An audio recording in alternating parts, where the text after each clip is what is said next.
প্রায় 15 কোটি টাকা ব্যয় ব্রিজ তৈরির কাজে চরম গাফিলতির অভিযোগ পশ্চিম মেদিনীপুরের চন্দ্রকোনা 1 নম্বর ব্লকের মনোহরপুর 2 নম্বর গ্রাম পঞ্চায়েতের হলাঘাট এলাকায়। স্থানীয় সূত্রের খবর, দীর্ঘ কয়েক বছর ধরে গ্রামের মানুষ দাবি তুলেছিলেন এই এলাকায় শিলাবতী নদীর উপর একটি কংক্রিটের ব্রিজের, কারণ এই এলাকায় শিলাবতী নদীর উপর কাঠের ও বাঁশের সাঁকো দিয়ে তৈরি অস্থায়ী ব্রিজ দিয়ে লক্ষাধিক মানুষকে যাতায়াত করতে হতো। এলাকার মানুষজনেরা বাম সরকারের আমল থেকে বিভিন্ন প্রশাসনিক দপ্তরে আবেদন জানিয়েছিলেন ব্রিজ তৈরির জন্য।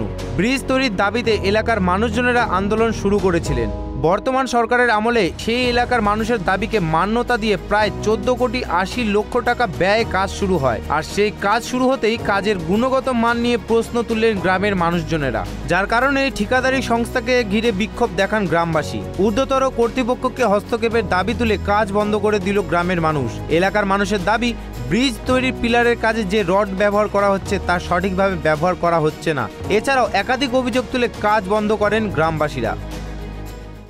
20টা এখন হচ্ছে 18টা ওই লম্বা রড, মানে কাজ ভালো হয়নি না কাজ কি করে, ওখানে দুগলতি রয়ে যাচ্ছে। 20টার খাঁচা বাঁধা আছে এখনো, আগের রয়ে গেছে, এইগুলো 18টা নামছে। তাহলে 20টার একটা দুটা বোর হয়ে গেল, 20টা নেমে গেল, তার এইটা নামলো 18টা, তাহলে 2টা করে কম রয়ে যাচ্ছে। তাহলে 9টা বোরিংয়ে যদি 9 দুগুণে 18টা রড কম হয়ে যায়, তাহলে কমতা হচ্ছে নি। এই নিয়ে এলাকার ব্লক তৃণমূল সভাপতি তথা পঞ্চায়েত সমিতির পূর্ত কর্মাধ্যক্ষ মহাদেব মল্লিক ঘটনার কথা স্বীকার করেছেন। হলাঘাট ব্রিজের সংক্রান্ত ব্যাপার নিয়ে আমাদের যে কাজের পার্টগুলো বিষয় ছিল, আমরা যখন বারবার এদের কাছে জানতে চেয়েছি, এনাদের দায়িত্বে যে এসেই সুশোভনবাবু থেকে শুরু করে আমাদের মালাকারবাবু গোকুলবাবু থেকে শুরু করে এনারা বললেন যে আমাদের অনুপস্থিতিতে কাজ হবে।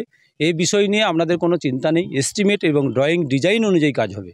আমরা দেখলাম ওদের কাছে যেটুকুন পার্ট জানতে পেরে, বিষয় একবার দুবার এসেছে, আমাদের লোকাল ভাই সন্দীপ আছে, সন্ন্যাসী কাকু থেকে শুরু করে অনেক মানুষজন যারা বেশিরভাগ এই কাজের সঙ্গে ছিলেন বা এখনও থাকেন, সমস্ত মানুষজন যারা এখানে আজকেও এখানে উপস্থিত আছে, সবাই কিন্তু খতিয়ে জানতে চেয়ে যেটুকুন কাজ সম্পর্কে জানে। তারা দেখেছে আমাদের যে 20 mm 20 mm যে রডগুলো ছিল, এক একটা কেজ খাঁচাতে 20টা করে পিস দিয়ে কাজ হচ্ছিল। ইতিপূর্বে যতগুলো পিট কাজ হয়েছে 20টা করে কাজ হয়েছে। গতকালকে দেখা গেছে যে কেজ খাঁচাটা তৈরি হয়েছে, তাতে 18টা ওই রড দিয়ে তৈরি হয়েছে। আমরা অলরেডি তখন বলেছি যে কাজের সম্পর্কে এলাকার মানুষকে অবগতি করতে হবে, যে কাজ গভর্নমেন্টের যে কাজ এস্টিমেট এবং ডিজাইন অনুযায়ী কাজ করতে হবে, আমাদেরকে এস্টিমেট এক কপি দিতে হবে।